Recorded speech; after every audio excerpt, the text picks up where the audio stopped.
shouting out why it's feeding but where is that? En primer lugar, ¿qué es una profesión?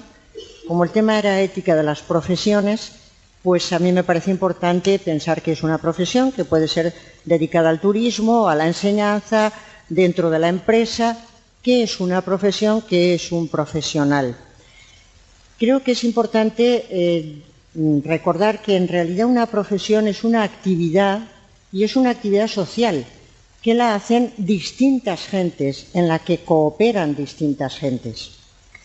El otro día me decían unos ingenieros que estaban muy preocupados por la sensación que está teniendo la gente sobre que los ingenieros o los arquitectos pueden actuar de una manera bastante poco fiable desde el momento en que, supongo que habéis leído en la prensa todas las noticias de SACIR en el tema del Canal de Panamá. Se va a construir el Canal de Panamá, se hacen unos presupuestos sobre cuánto va a costar la obra y de pronto en un momento determinado se dice se necesita muchísimo más dinero, pero muchísimo más dinero son miles, y las gentes dicen esto no se puede llevar adelante, un problema que es un conflicto político, económico. ¿Qué pasa con los trabajadores que estaban trabajando? ¿Qué pasa con la gente de Panamá que se iba a beneficiar del canal?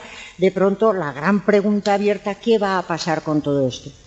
Y la gente que lee las noticias dice, pero ¿qué cálculos habían hecho esos profesionales de lo que iba a costar esa obra? ¿Qué especie de compincheo había entre ellos, los políticos que estuvieron de acuerdo en que siguiera adelante, los que firmaron la contrata, los que... La gente empieza a dudar de que ahí se haya procedido limpiamente. Y claro, las consecuencias, ¿cuáles son? Pues en este momento está todo estancado. Para Panamá es fundamental el canal y las gentes están sumamente preocupadas. Los políticos pierden prestigio, los empresarios pierden prestigio, la gente desconfía, los trabajadores no saben si aquello va a seguir o no va a seguir o qué va a ocurrir, y hay un mal que se sigue, un perjuicio que se sigue para todos, generalizadamente, no solo para los que están dentro. Este punto creo que es importante que lo recordemos desde el principio. De lo que hacen los profesionales no solamente salen consecuencias para ellos, sino para todos los demás, para políticos, para trabajadores, para empresarios, para la gente de la calle. Ser un buen profesional es una cosa muy importante, porque exige mucha responsabilidad. Si hay que hablar de cuál es la ética fundamental del profesional, es la ética de la responsabilidad. Póngaselo todo el mundo con un cartel muy grande: ser responsable de lo que asumes, de lo que haces, de las consecuencias de lo que haces, porque no solo te afecta a ti, a tu vida, sino que afecta a muchos otros que se están beneficiando o les está perjudicando lo que tú estás haciendo. Una ética del profesional es, en principio, fundamentalmente una ética de la responsabilidad. Entonces a mí me invitaron unos ingenieros a hablar de ética de la ingeniería porque estaban muy preocupados con la imagen que están dando a la sociedad con todas esas actuaciones. La gente piensa que los ingenieros, que los arquitectos no somos serios, que lo único que queremos es conseguir dinero. Y entonces se produce un fenómeno muy interesante, que la gente desconfía de. Y el bien más importante de una sociedad es la confianza. Cuando la gente empieza a desconfiar del arquitecto, del ingeniero, del especialista en turismo, del profesor, del médico, de la enfermera, cuando empezamos a desconfiar se rompe un vínculo que hay entre las personas y hace que todo vaya peor. Yo supongo que vosotros habéis tenido la experiencia de tener confianza con determinadas personas. Con ellas todo es mucho más fácil, todo se arregla antes, todo se resuelve con facilidad. Y voy a poner un ejemplo, la mar de patriótico, que es el del Tribunal de las Aguas. El Tribunal de las Aguas se reúne en Valencia todos los jueves a las 12 en la fachada de la catedral, en la puerta de la catedral, y se trata de distribuir un bien que es el agua. No hay papeles, no hay nada escrito, todo se basa en la palabra dada. Entonces, el que dirige las sesiones, calle vosté, parle vosté, uno habla, el otro dice, se replican, se llega a un acuerdo, el acuerdo se cumple y todos confían en que se va a cumplir porque la confianza es la que rige todas las relaciones. La confianza, yo he escrito un libro que se llama ¿Para qué sirve realmente la ética? Y el primer capítulo que puse es la confianza abarata costes. ¿Por qué he puesto eso? Porque como todo el mundo está con tantos recortes, pues me parece que es mejor que recortar es abaratar costes antes. Hagamos las cosas bien y luego no necesitaremos meter la tijera en la sanidad, en la educación, en no sé cuántos. Abarate costes, haga bien las cosas y ya verá cómo después la confianza es barata. A mí me suena fatal decir que la confianza es barata, pero decir que la confianza hace las cosas más baratas me parece que hoy en día es muy útil, porque nos hubiéramos recortado o ganado mucho, hubiéramos evitado muchos recortes si las cosas hubieran funcionado bien y la confianza hubiera regido entre nosotros. Entonces, primer mensaje, responsabilidad. Segundo mensaje ligado a la responsabilidad, crear confianza. La confianza es fundamental para la relación entre las gentes. Si el alumno no se fía de que el profesor sea justo, o de que el profesor sepa, o de que el profesor le va a tratar bien, si el paciente no se queja de que el médico le esté propiciando el mejor tratamiento, sino que dice vaya usted a saber en qué está pensando, si está pensando en ahorrar y no me da todo lo que necesito, si ir pensando en todos los campos de las profesiones, si hay desconfianza, entonces se ha roto un vínculo ahí y las cosas no funcionan.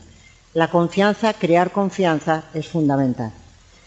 ¿Qué es una profesión entonces? Una profesión es una actividad que llevan a cabo distintos profesionales. Las profesiones son siempre actividades cooperativas. Si hay una persona en turismo que actúa mal dentro de su profesión, se quiera o no, todos los profesionales de alguna manera quedan manchados. La gente empieza a decir, estos de turismo mira cómo son. Si hay profesionales de la enseñanza que no actúan adecuadamente, la gente dice, no, los profesores ya se sabe. Es una actividad siempre cooperativa. El individualismo es falso. No actúa cada uno a su aire, por su cuenta, sino que es un trabajo cooperativo, cada actividad profesional, en que distintos profesionales, sean de turismo, sean de empresa, sean del medio que sean, tratan de conseguir unas metas. A mí me gustaría que en el diálogo vosotros mismos me dijerais cuáles creéis que son las metas de la profesión que estáis estudiando. Porque lo primero que tiene que estudiarse en una carrera es cuál es la meta de la profesión.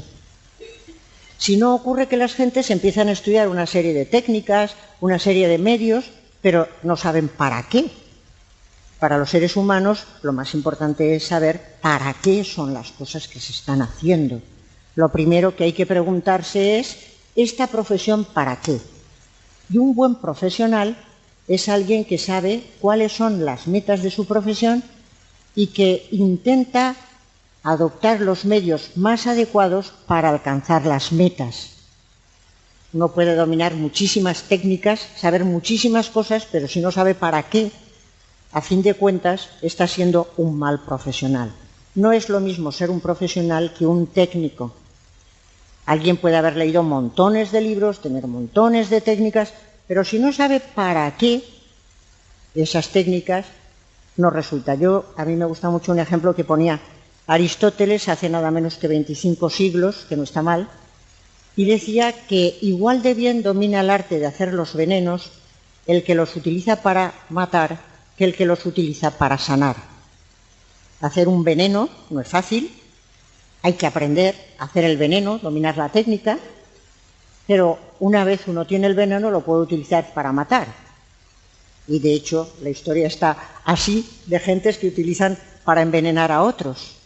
El profesional no es el que lo utiliza para matar, sino el que utiliza el veneno para sanar, porque en sanidad, en muchas ocasiones, es necesario utilizar un tipo de venenos. Entonces el que los utiliza para sanar es un buen profesional, el que lo utiliza para matar es un mal profesional. Las técnicas son muy importantes, el buen profesional es el que quiere aprender todas las técnicas habidas y por haber, pero para hacer mejor las cosas, para aplicarlas mejor a la meta de su profesión. Y todos tenéis experiencia, supongo, de cuando vais a un hospital y puede haber médicos, enfermeras, que a lo mejor saben muchísimo de lo suyo, dominan las técnicas, pero no están pensando en la persona que tienen delante, no están pensando en el bien del paciente que tienen delante. Y entonces no son buenos profesionales y vosotros sois los primeros que empezáis a desconfiar de que estén haciendo las cosas como toca.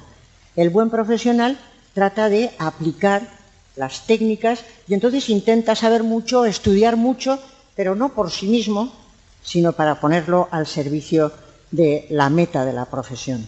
Por eso decía un autor norteamericano que todas las actividades van dirigidas a lo que se llama en cada profesión unos bienes internos. Bienes internos.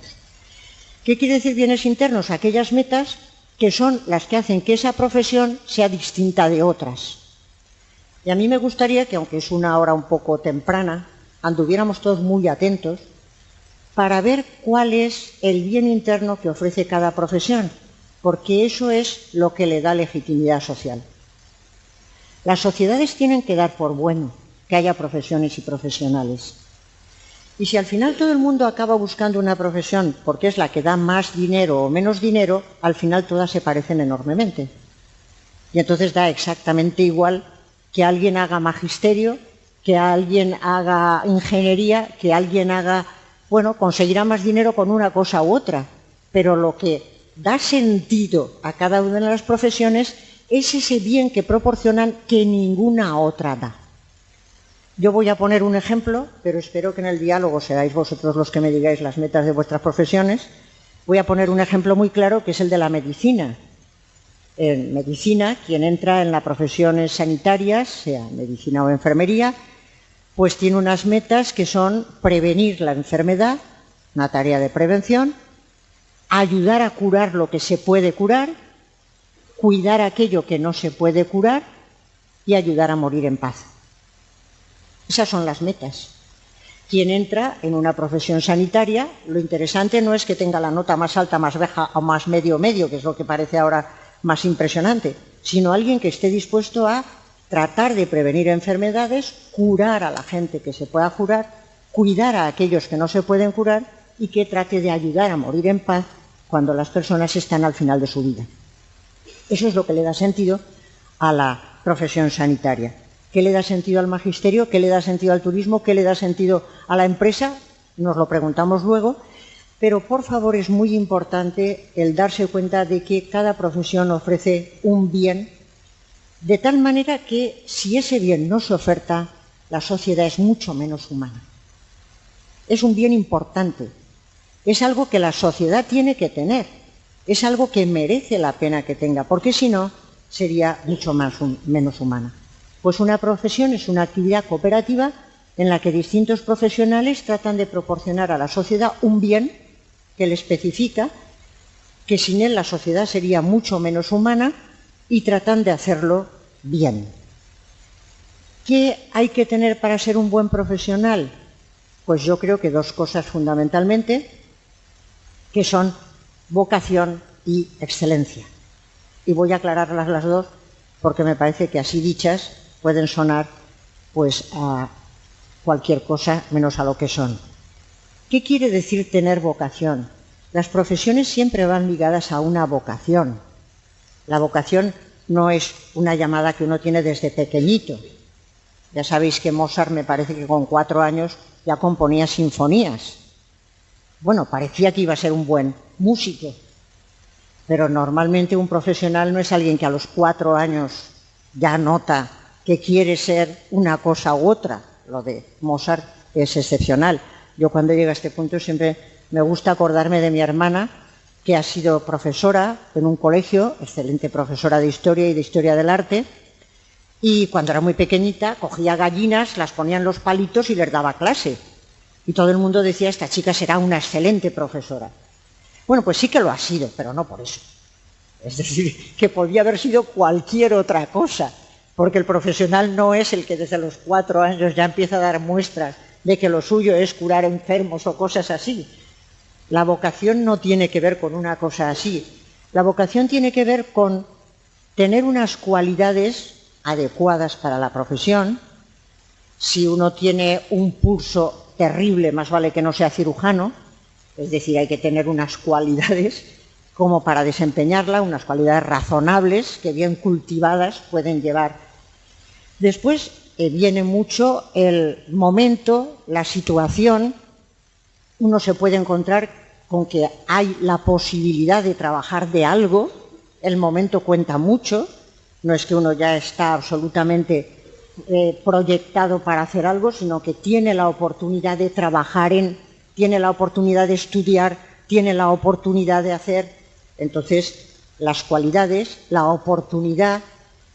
Pero lo más importante para la vocación, cualidades y oportunidades son importantes, creo yo que es el darse cuenta de que el bien que ofrece esa profesión es muy importante para la sociedad.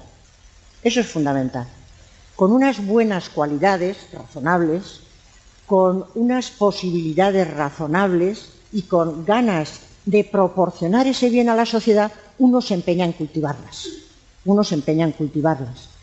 Entonces, uno intenta saber más, hacerlo mejor, prepararse más, cultiva porque le parece que ese bien que se ha encontrado en la vida, la oportunidad de intentar alcanzarlo, es algo que merece la pena porque la sociedad estará mucho mejor con eso. Creo que es muy importante que el buen profesional se dé cuenta de que le gusta la profesión, y ahí me parece que es muy bonito también el ejemplo que pone un autor que a mí me gusta mucho, ese ejemplo, que dice: la profesión tiene que acabarle gustando a uno, porque si no puede pasar como a un niño que sus padres se empeñan en que tiene que aprender a jugar al ajedrez, porque el ajedrez ejercita la inteligencia, hace muchas virguerías y tal y cual, y los padres quieren que el niño juegue al ajedrez y al niño no le gusta. Y entonces los padres le dicen: cada vez que juegues al ajedrez te damos caramelos. Entonces, dice este autor, bueno, en principio los incentivos están bien para que el niño se siente a jugar al ajedrez. Pero si se sienta una vez tras otra y no le coge gusto, entonces más vale dejarlo, porque siempre que pueda hará trampas.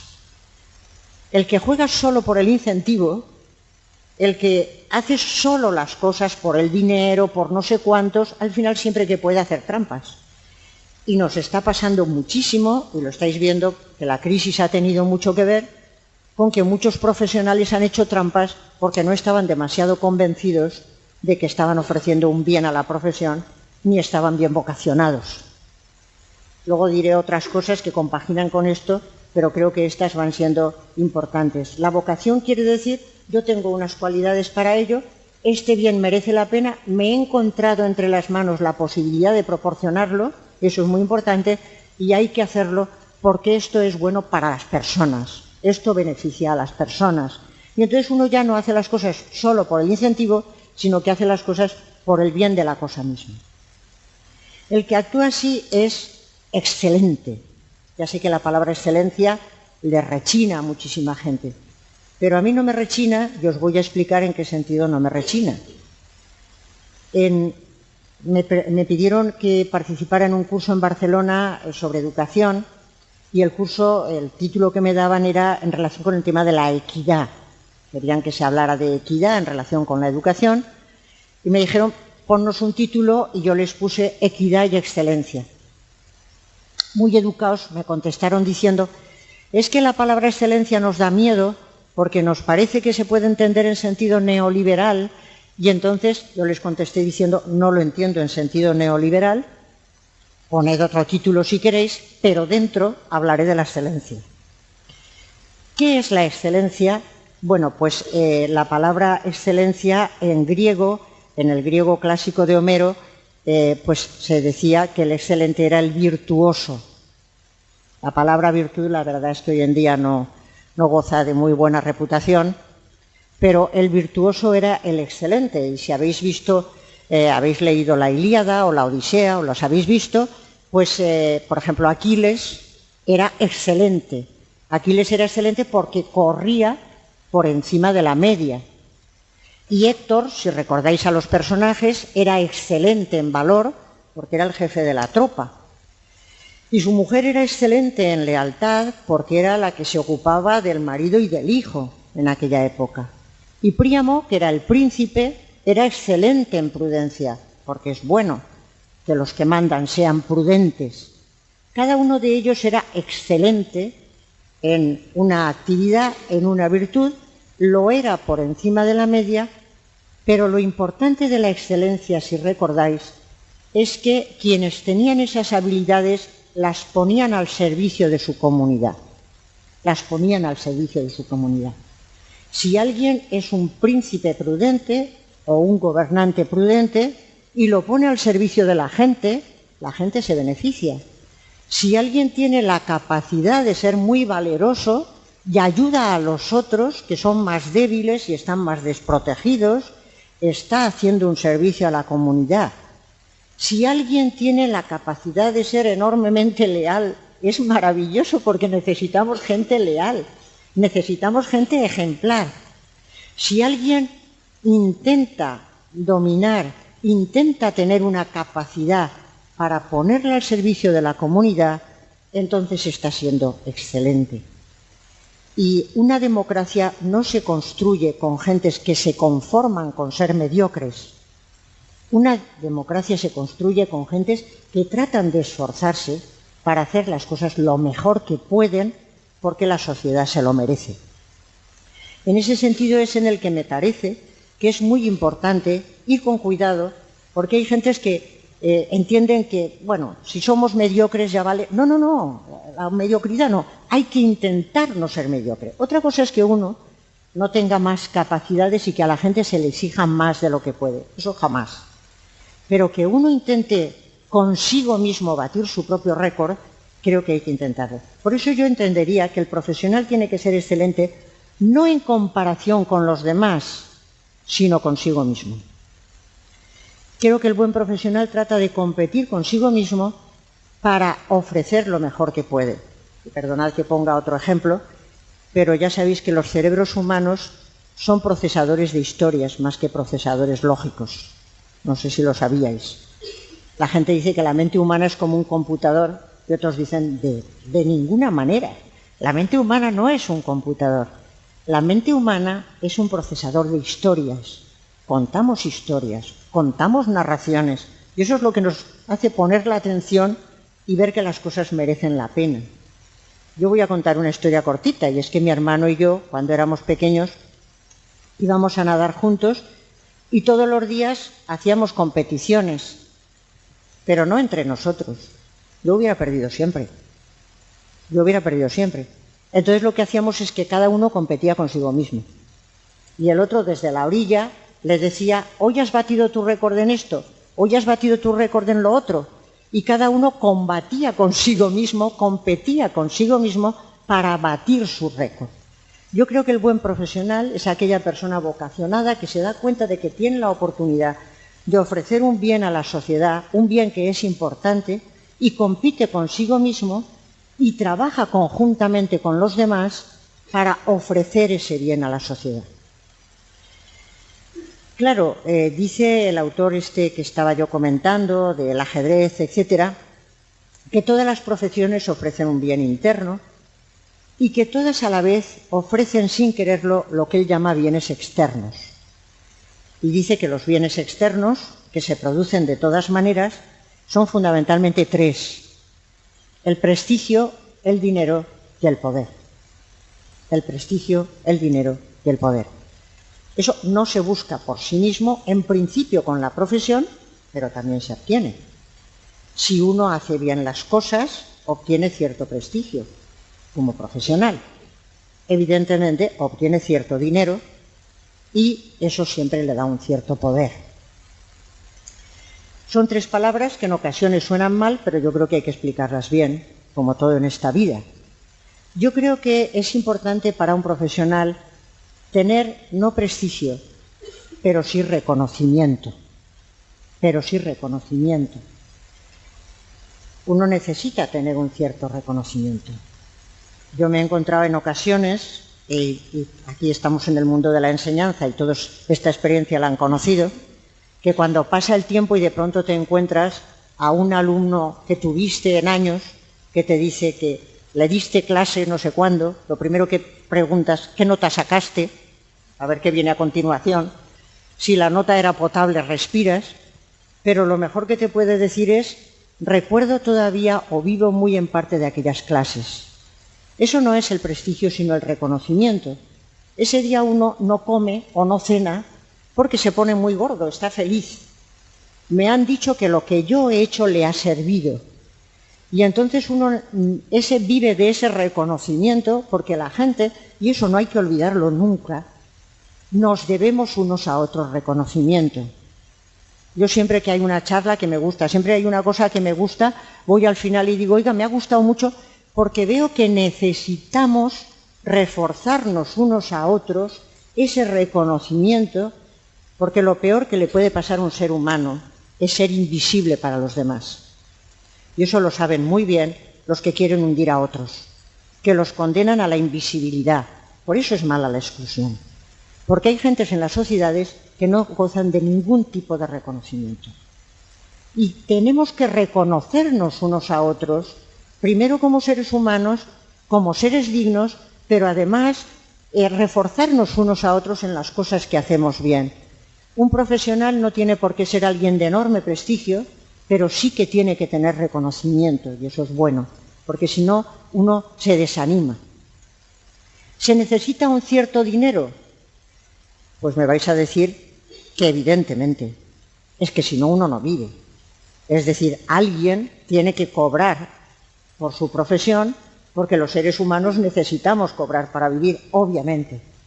¿Y los salarios tienen que ser dignos? Pues evidentemente, porque la gente tiene que tener un medio para llevar adelante su vida, y uno de los grandes problemas que tenemos hoy en día, el mayor que tenemos en este país, es el paro, el desempleo y esos trabajos que estáis viendo todos absolutamente precarizados, sencillamente porque no se abarataron costes a tiempo y ahora estamos recortando. Por eso las cosas hay que tomarlas con tiempo y crear una sociedad de profesionales y gentes que trabajan en serio, porque si no, cuando la gente dice, ¿y ahora qué hacemos? Y dices, pues mira, ahora no tiene solución, estamos sufriendo todo esto porque no lo habíamos pensado antes. Hay que pensarlo a tiempo. ¿La gente tiene que tener un dinero para llevar su vida adelante? Por supuesto que sí. ¿Y la gente tiene que tener un cierto poder?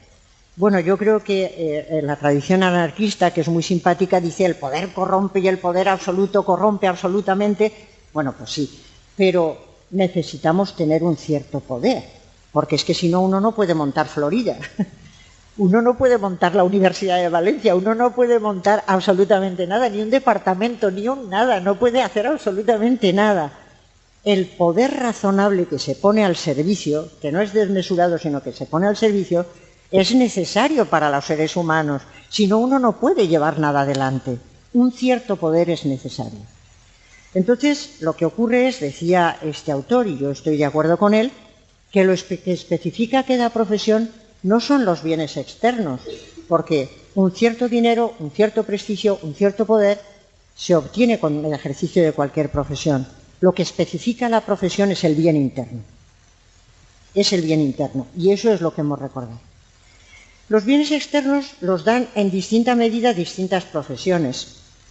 Si uno quiere tener un reconocimiento brutal, pues supongo que ahora tiene que ser un deportista, pero cuidado, no cualquier deportista. Tiene que ser un deportista del deporte que toca y además hacerlo maravillosamente bien. Y entonces tiene un reconocimiento brutal. Si uno se dedica a otro tipo de profesiones, tendrá un cierto reconocimiento, pero no un prestigio brutal. Exactamente igual ocurre con el dinero. Con algunas profesiones se gana un dinero razonable, con otras se gana mucho más. Eso es evidente. Y se tiene más poder o se tiene menos poder. Pero lo que nunca puede ocurrir nunca, y eso es lo que yo creo que es la corrupción de una profesión, es cambiar los bienes internos por los bienes externos. Lo que no puede hacer un profesional es desentenderse del bien que proporciona la profesión y buscar exclusivamente el dinero, el prestigio y el poder. Porque entonces la profesión se ha corrompido, ya no es lo que era, ya no sirve para lo que tenía que servir y acaba oliendo mal. Las cosas que se corrompen son cosas que acaban oliendo mal. Cuando un alimento se corrompe, uno pasa por ahí y dice, esto debe estar mal porque huele. La corrupción tiene que ver con ese tipo de cosas. En este sentido, creo que una actividad profesional es la que tiene que ponerse al servicio de las personas. Uno puede trabajar en una institución y aquí aparece un problema importante. Uno puede trabajar en una empresa, uno puede trabajar en una institución y en una organización y puede intentar ser un buen profesional, pero si la organización no funciona éticamente, entonces el profesional tiene que ser un héroe para poder actuar con una moralidad normal. Por eso me habíais puesto como título Ética de las profesiones, hemos hablado, pero también ética de las organizaciones. Todos vosotros, si ejercéis una profesión, vais a trabajar normalmente en relación con instituciones y organizaciones. Las personas no trabajan aisladamente, sino que trabajan en grupo, en organizaciones y en instituciones. Y por eso es fundamental hoy en día que la ética de las organizaciones, nosotros creamos esta fundación que se llama la Fundación ECNOR, para la ética de los negocios y las organizaciones, y había mucha gente que nos decía, pero ¿por qué la ética de las organizaciones? Si lo importante es que los empresarios sean éticos.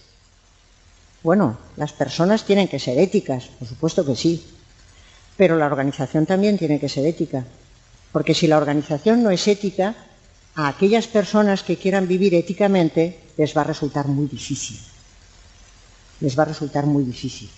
Por eso la ética de las organizaciones tiene una meta que es clara y es la de intentar crear un clima ético en el seno de la organización.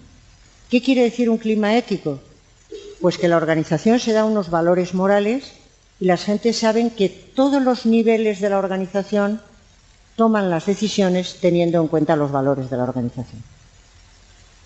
La organización se da unos valores, en las cooperativas esto lo tenéis claro, lo tenéis en el ADN desde pequeñitos, hay unos valores y se da un clima ético cuando la gente sabe que en todos los niveles de la organización las decisiones se toman en cuenta teniendo en cuenta los valores de la organización. Hay un ambiente ético, la gente respira un clima ético y si alguien quiere vivir como un buen profesional, no es alguien que tiene que ir en contra de lo que se encuentra, sino que la organización le ayuda a vivir éticamente y no lo contrario. Esto hoy en día es complicadísimo. Es complicadísimo porque las organizaciones y las instituciones no suelen actuar de una manera ética en absoluto, con lo cual a la gente que quiere vivir éticamente le salen las cosas o le resulta bastante difícil.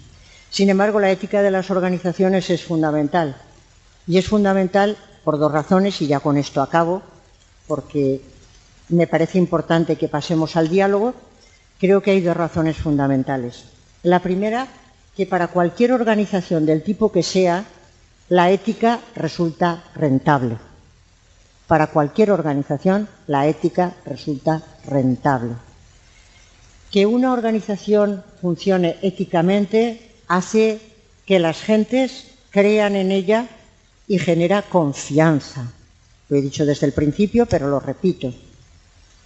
El hecho de que aquí se hayan hecho una serie de aeropuertos en los que no hay ningún avión, sino que ahora no se sabe qué hacer con ellos. Todo el lío que se ha armado con SACIR, que inmediatamente tiene que ir el ministro para decir, oiga, no, que todas las empresas españolas no son iguales. Claro, es que la gente dice, oiga, ¿qué pasa en ese país? ¿Qué pasa en ese país que las empresas funcionan de esa manera? Cuando una empresa funciona adecuadamente y con un clima ético, genera reputación, genera confianza. Y reputación y confianza generan también clientela. Es decir, que la gente se acerca, que la gente va, que a la gente le interesa, porque se ve que aquello funciona bien. ¿Qué quiere decir que una organización funciona éticamente? Os lo resumo en dos palabras y si alguien quiere que lo pregunte, está todo el tema de la responsabilidad social y todas estas cosas que seguro que estáis estudiando, pues quiere decir que esa organización, a la hora de organizar su plan estratégico, tiene en cuenta a los intereses de todos los afectados por la organización. Cualquier organización lleva a cabo una actividad, eso afecta a muchas gentes, hemos puesto el ejemplo de SACIR, eso afecta a los trabajadores, a los que contrataron la obra, a todos los panameños. Se trata de tener en cuenta los intereses de todos los afectados y de tratar de satisfacer esos intereses cuando son legítimos. Una organización que funciona éticamente trata de ver cuáles son los intereses legítimos de los que van a ser afectados y trata de organizarlos para satisfacer todos esos intereses. Con lo cual conseguirá, por una parte, reputación. Por eso yo siempre he dicho que creo que la responsabilidad social y la ética de la empresa son una verdadera estrategia de gestión, un buen instrumento de gestión. Además, es una medida de prudencia porque es mucho mejor generar aliados que adversarios, amigos que enemigos. Y cuento brevemente, y ya de verdad que no cuento una historieta más, porque vais a acabar hartos, pero como esta suele gustar mucho la cuento, pues la de mi amigo, cuyo nombre no digo, en qué es, para qué sirve realmente la ética. Cuento también esa anécdota porque me gusta mucho, pues de un amigo nuestro, que es una persona excelente, la mejor persona que he conocido en el mundo, es una bellísima persona, pero que pierde toda su bondad en el momento en que juega al parchís. Es así. El día en que nos ponemos a jugar al parchís, se olvida de su bondad, se olvida de todo y se convierte en un verdadero canalla. Y además hemos jugado al parchís pues con su mujer, con sus hijas, es decir, que juega con la familia, con los amigos, no es que va a ninguna competición, porque competiciones de parchís no sé si hay, pero tampoco me parece que sean muy interesantes. Bueno, pues cuando jugamos al parchís, pues se convierte en un auténtico canalla, pero no solo porque quiere ganar, que son los juegos, parece bastante razonable, sino que lo que quiere es matar a todos los demás. Entonces lo coge, pero ya a piñón fijo, y empieza a mirar todas las fichas que puede eliminar, y cuando mata a alguien es que esboza tal sonrisa que se hace odioso. Es que se hace odioso, pero si además contando las que hay que contar mata a otra, bueno, ya la felicidad, y si esa otra está a punto de entrar en la meta, es desbordante. Realmente se hace odioso, pero además es que es una experiencia, porque hemos jugado muchas veces con él y acaba todo el mundo enfadado. Y acaba todo el mundo enfadado. Y ahí es la lección que yo saqué de mi amigo, y es la de que cuando alguien intenta desalojar a todos del tablero, ¿qué es lo que pasa? Que al final acaban todos uniéndose contra él. Y resulta que los demás que estamos jugando ya nos da igual ganar o perder. Lo único que queremos es que pierda él. Cada vez que le tumbamos una ficha, todos, un regocijo general. Nos da igual ganar, lo único que queremos es eliminarlo. Yo creo que es más inteligente generar aliados que adversarios. Es más inteligente generar aliados que adversarios. Porque los seres humanos somos cooperativos. Esa historia que se han inventado de que somos egoístas racionales, que intentamos desalojar a todo el mundo. Los seres humanos tenemos tendencia a la cooperación y tenemos tendencia a conseguir nuestras metas cooperativamente. Por eso la ética de la empresa es también una medida de prudencia.